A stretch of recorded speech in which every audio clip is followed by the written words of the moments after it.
अस्सलाम वालेकुम dear viewers, असांजे चैनल ते खुशामदीद। अॼु जी ही वीडियो मेडिकल फील्ड सां जेके वाबस्ता कैंडिडेट्स आहिनि उन्हनि जे लाइ इंतहाई इम्पॉर्टेंट आहे। उन्हनि जे लाइ तमामु वॾी ख़ुशख़बरी बि आहे त LUMS international medical and technical college जो आगाज़ थी चुको आहे, जेको सिंध जे शहर ठट्टा में आहे।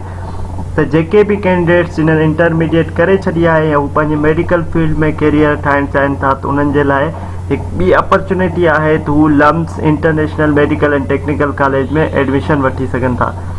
त हिन जी एडमिशन्स अनाउंस थी चुकिया आहिनि। असां हिन वीडियो में ॾिसंदासीं कहिड़ियूं कहिड़ियूं इंपॉर्टेंट डेट्स आहिनि, तव्हां हिन में अप्लाई कीअं कंदा ऐं कहिड़ा कहिड़ा डिग्री प्रोग्राम्स आहिनि जिन्हनि में तव्हां अप्लाई करे सघो था। त ही एडमिशन नोटिस आहे जेको undergraduate and diploma program LUMS international medical and technical college Thatta में अनाउंस कयो वियो आहे। हिन जो एडमिशन सेशन 2023-24 जी ही एडमिशन आहे। ही एडमिशन स्टार्ट थींदी 15/8/2023 खां ऐं 31/8/2023 ताईं तव्हां हिन में ऑनलाइन अप्लाई करे सघो था।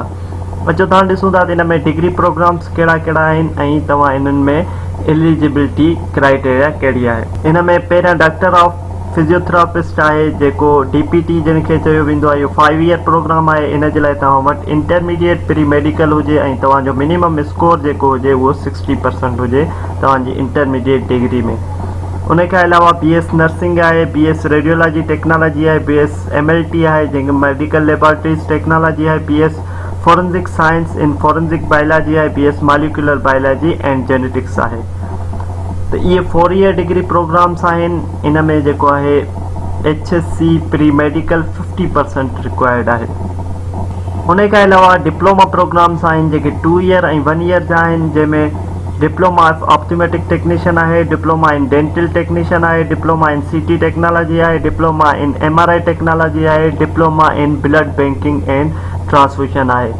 त इहे 2 ईयर्स ऐं 1 ईयर्स जा प्रोग्राम आहिनि। इन्हनि में तव्हांजी HSC प्री इन मेडिकल ऐं तव्हांजो जेको आहे 50% रिक्वायर्ड आहे।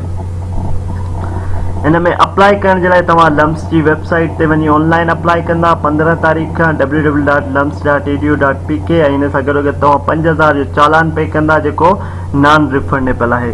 तव्हांजी जेका एंट्री टेस्ट जी स्लिप आहे उहा बि लम्स जी वेबसाइट ते ईंदी, उतां तव्हां डाउनलोड करे ऐं तव्हां एंट्री टेस्ट ॾींदा।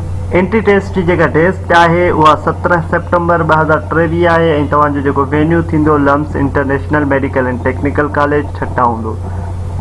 त ही हिकु अपॉर्चुनिटी आहे पूरे पाकिस्तान जे कैंडिडेट्स जे लाइ ऐं सिंध जे कैंडिडेट्स जे लाइ। त हिन मां वधि मां वधि जेके मेडिकल फील्ड्स में पंहिंजो कैरियर ठाहिणु चाहिनि था उहे अप्लाई करे हिन मां फ़ाइदो हासिलु करे सघनि था। मज़ीद अहिड़ियुनि इंफॉर्मेटिव वीडियोज़ जे लाइ असांजे चैनल खे लाइक कयो, सब्सक्राइब कयो, त जीअं असांजी जेका बि नई वीडियो अचे उहा ताईं जल्द खां जल्द पहुची वञे। अल्लाह हाफ़िज़।